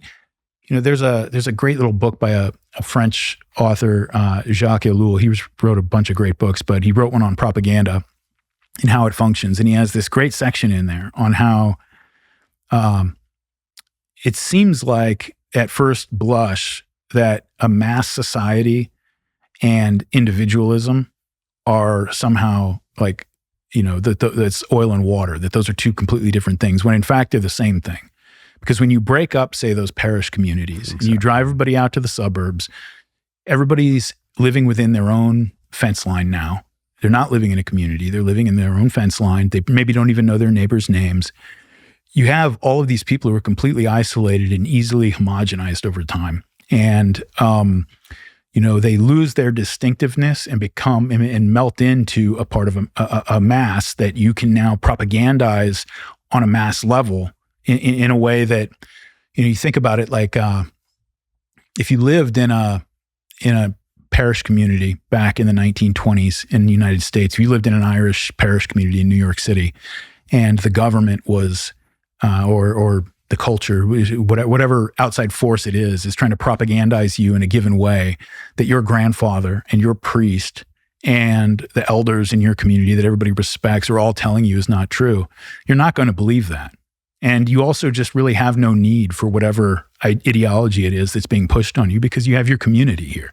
That's your ideology, And when you break all these people up, I mean, every intelligence agency going back to the Korean War has known that if you want to brainwash people, the first thing you have to do is isolate them. Of course.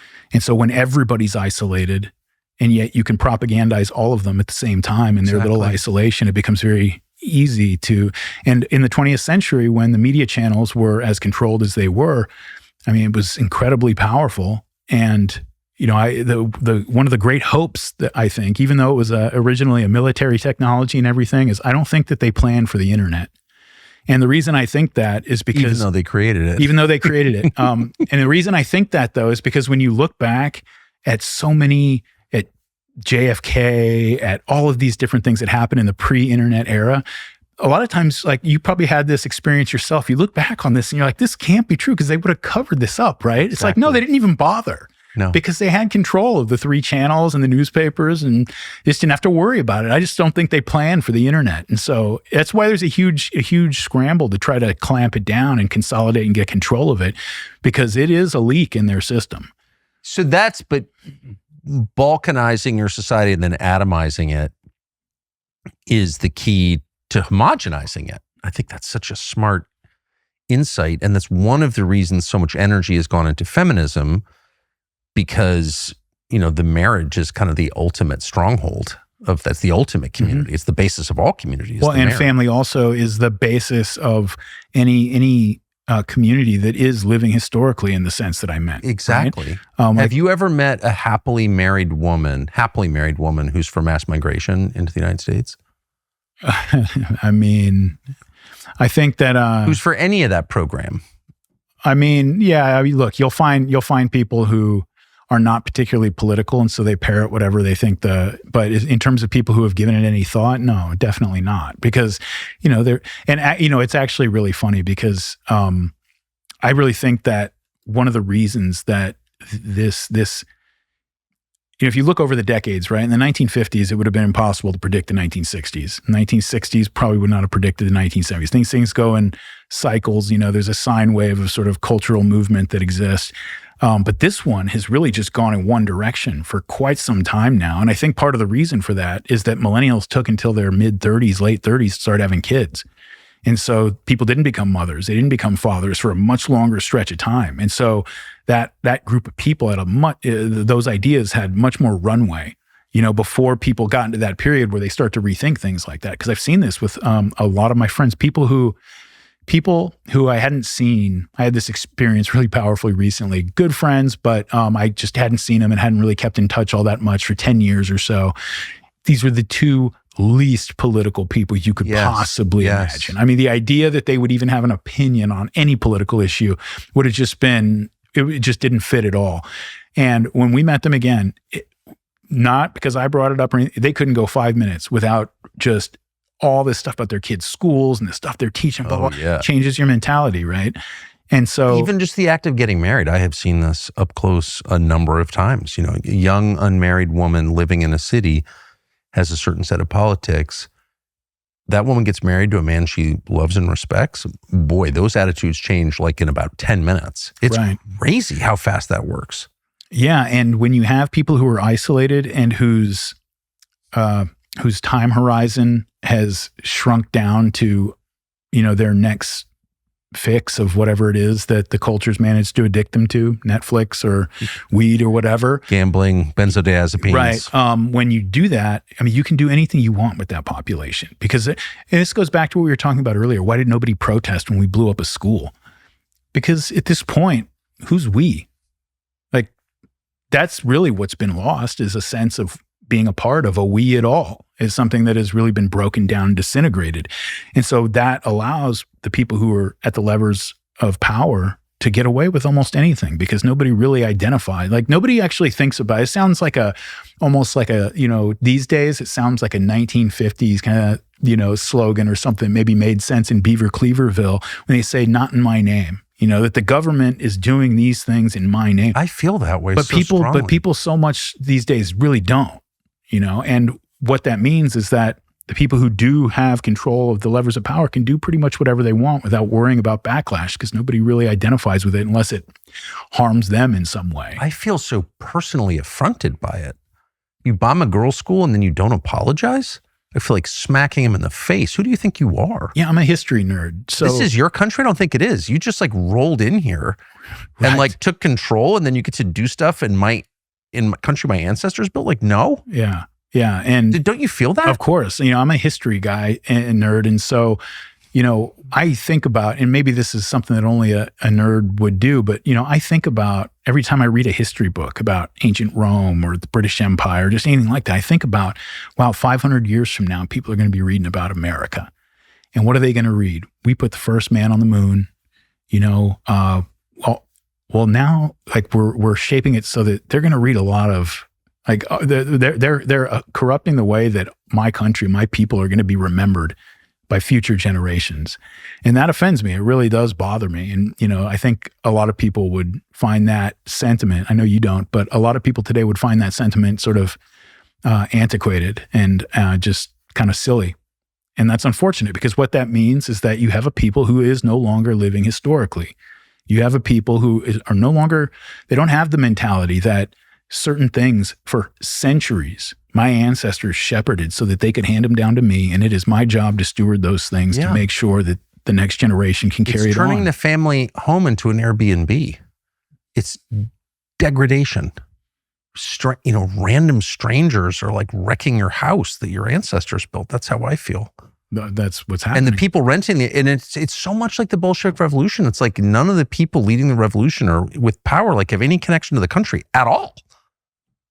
Yeah, isn't that something that really, I often think about how, I think Nelson Rockefeller died in 78, 79, something 75, like that. Right? I think. 75.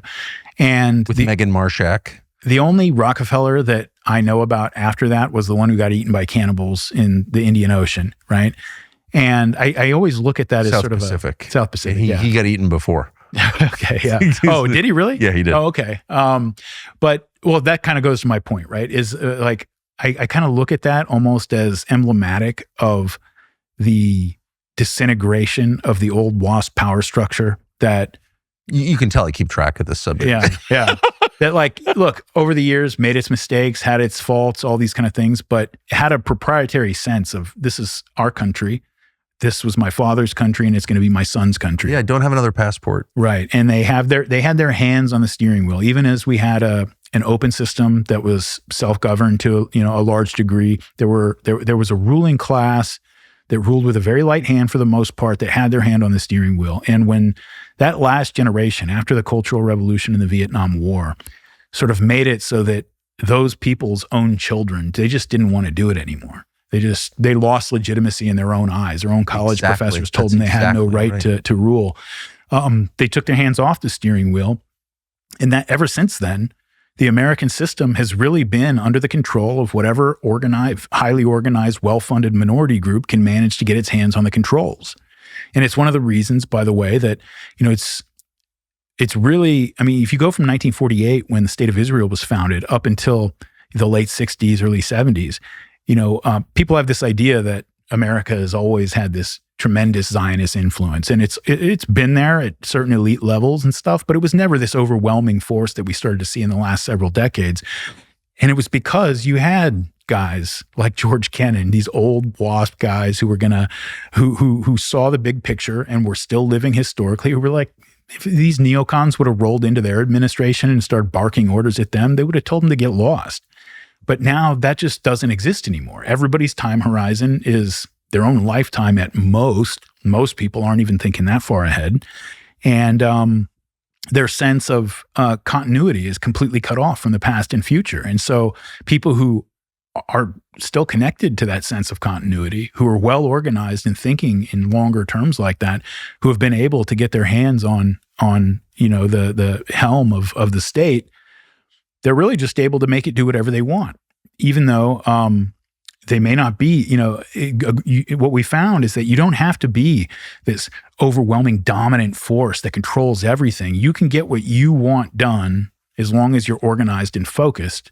And, we've really just kind of seen that. That's why the American government, ever since really like the 1980s at least, but certainly since the 1990s, has just been sort of this tool in the hands of whatever organized minority is controlling it at the time, or at least controlling certain aspects of it. You saw this, for example, after the fall of the Soviet Union during the Clinton administration, back in the, I think it was the 94 election, 94, 96, whenever, we were pushing really hard for an organization called the Partnership for Peace, which was, supposed to be like a non-militarized NATO that was going to include Russia and kind of be an institutional platform for European societies to mediate disputes and just learn to get along with each other and learn to live with each other again, and communicate on diplomatic levels, all those kind of things.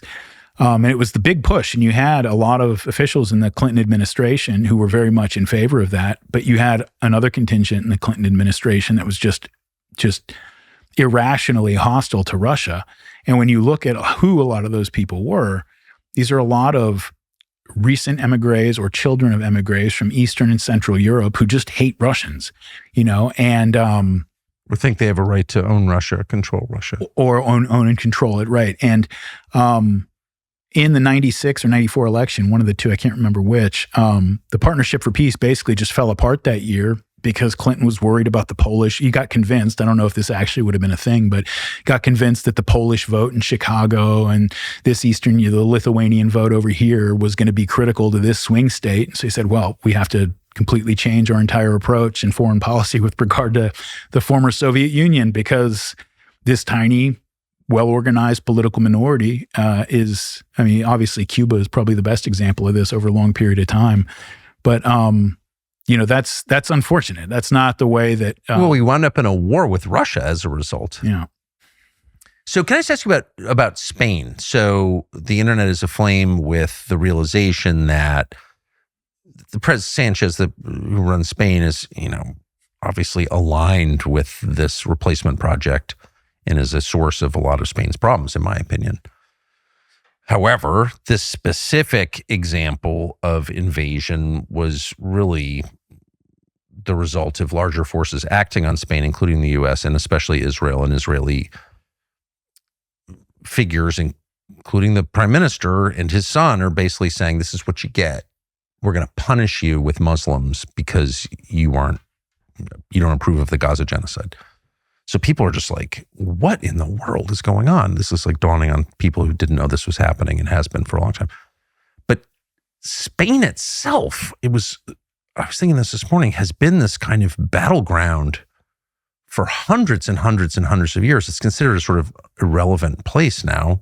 Good ham, that's it. Decent soccer, but like Spain, who cares about Spain? But a lot of people do care about Spain and have for a long time, hundreds and hundreds of years. Spain has been a place where larger battles are fought. Have you noticed this? Absolutely. And I would say that even as the Spanish Empire declined over the years and it became something of a backwater as the rest of Europe developed industrially, the Spanish were one of the people, and to this day remain, there's several peoples down along on the northern side of the Mediterranean actually who are still this way, who are living historically in the sense that we were talking about earlier, where they still know themselves as Spaniards.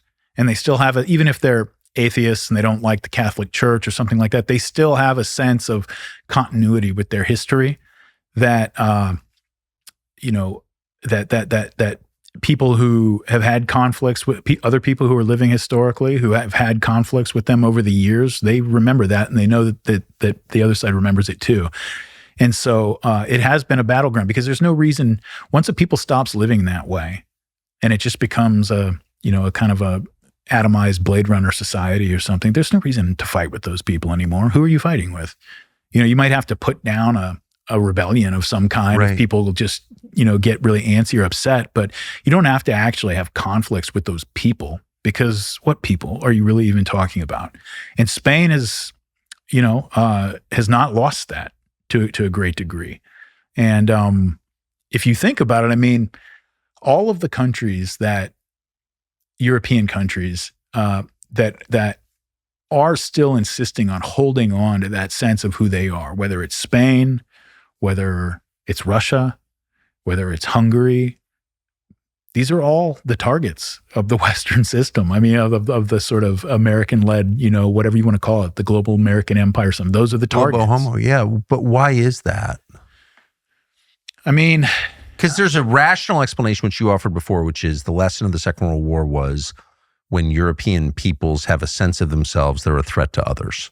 Okay, so you have to break that down. You can't have Europeans with self-respect because they're a threat.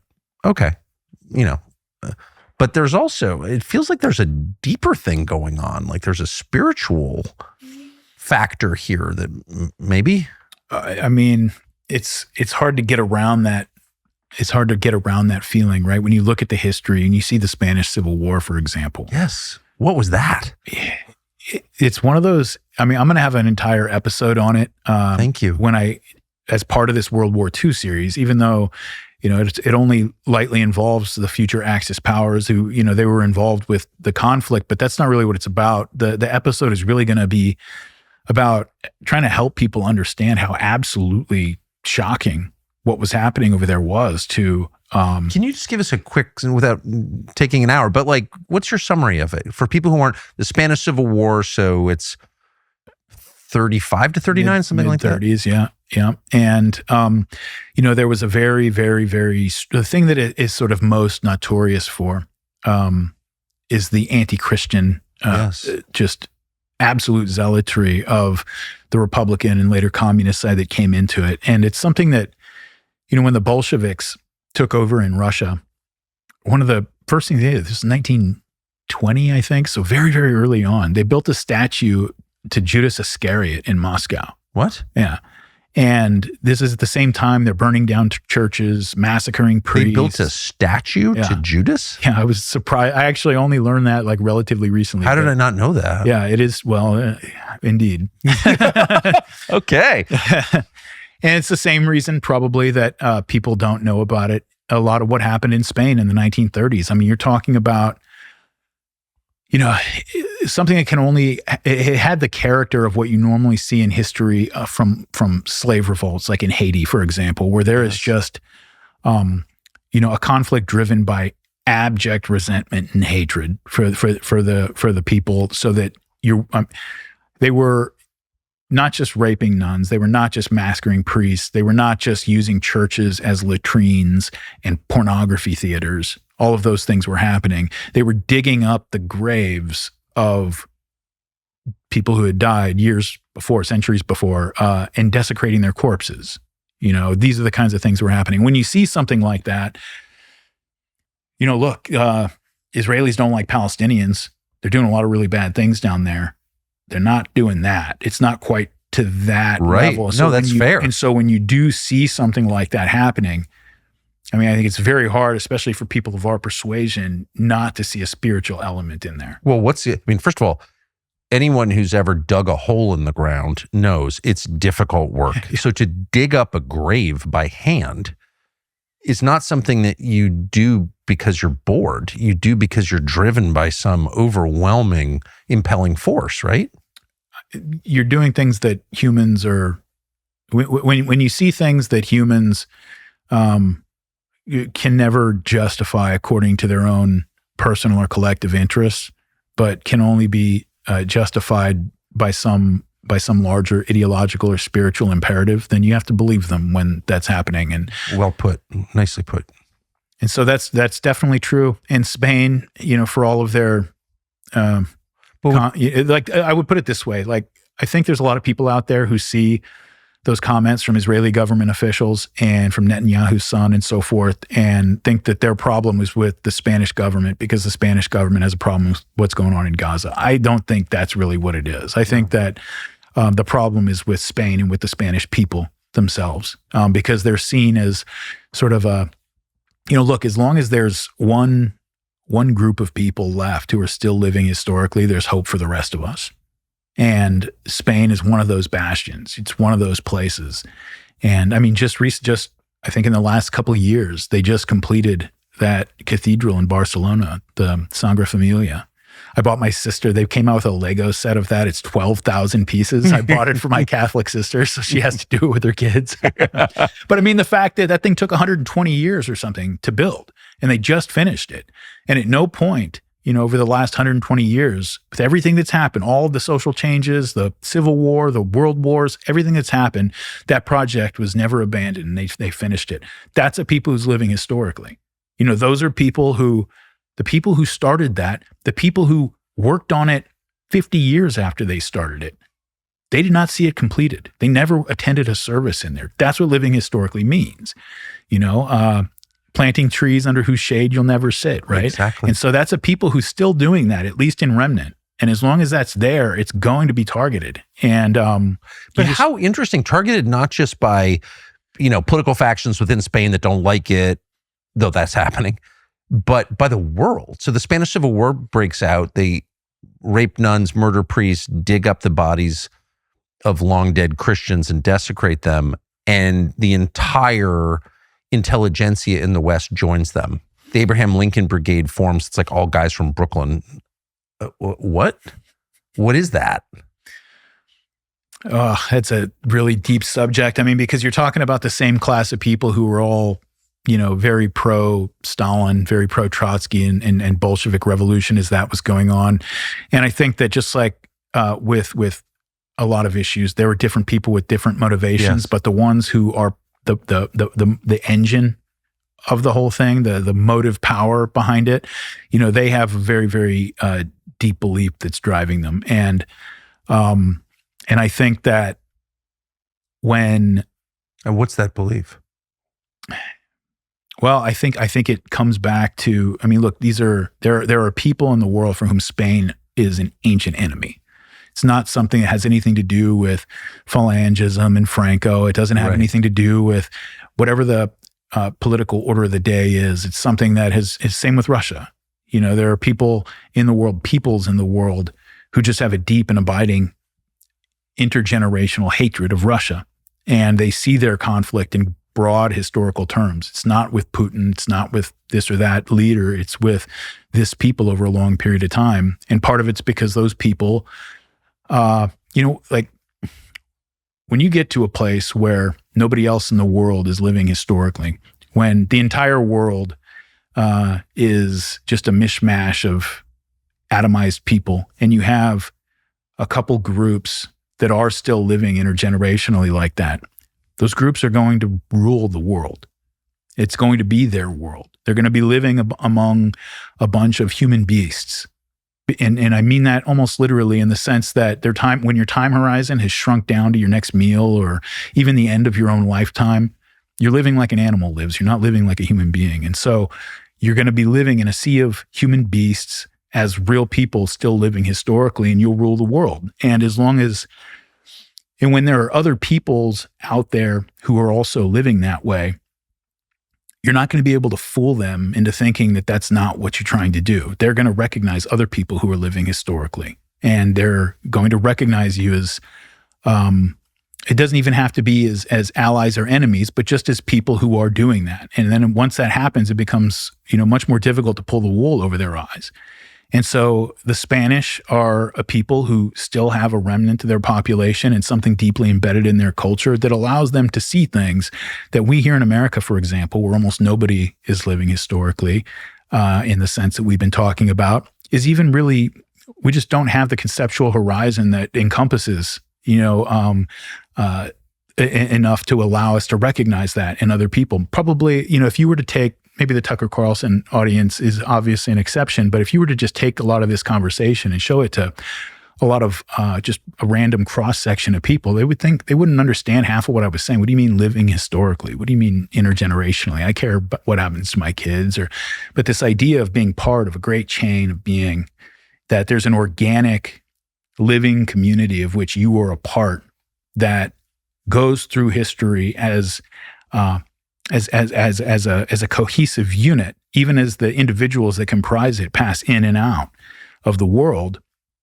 This is something that used to be taken for granted by all humans everywhere in the world, at least once we proceeded out of paganism. And that's what's been lost. And the people who are still out there living that way, at least in remnant, have a different relationship to each other than they have to the rest of the world that's no longer living that way, if that makes sense. Not only does it make sense, it's one of the most profound things I've heard in a long time. I assume you said this before. What kind of reaction do you get from that? Well, I would say that my audience is fairly curated, partly thanks to you. So they're used to, they're used to hearing me talk like that. So the reaction is usually fine. But I have had the experience from time to time where you speak out of class on these issues, and usually it's not even hostility you run into. A lot of times it's just people are befuddled. They don't exactly even know what I'm getting at, which is unfortunate because, again, this is something that it was taken for granted by, and then taken from people without even their knowledge. And it's one of the essential things and George W. Bush, who didn't put many things well, put it this well. And he said, everybody wants to believe they're living for something bigger than themselves. And the missions that have taken the place of living historically, of being attached to this larger whole, are so small. Liberating Ukraine, okay. Or whatever the, war on poverty, war on cancer, these are, I'm against invasions, I'm against war, I'm against poverty, I get it. But fundamentally, they're offering up a vision that is so just like silly. And it's one of the reasons I feel so terrible for the people in Ukraine. Yes. Your average nationalist in Ukraine who thinks that this is what he's doing. I know. But he's serving the forces that are actually attacking it.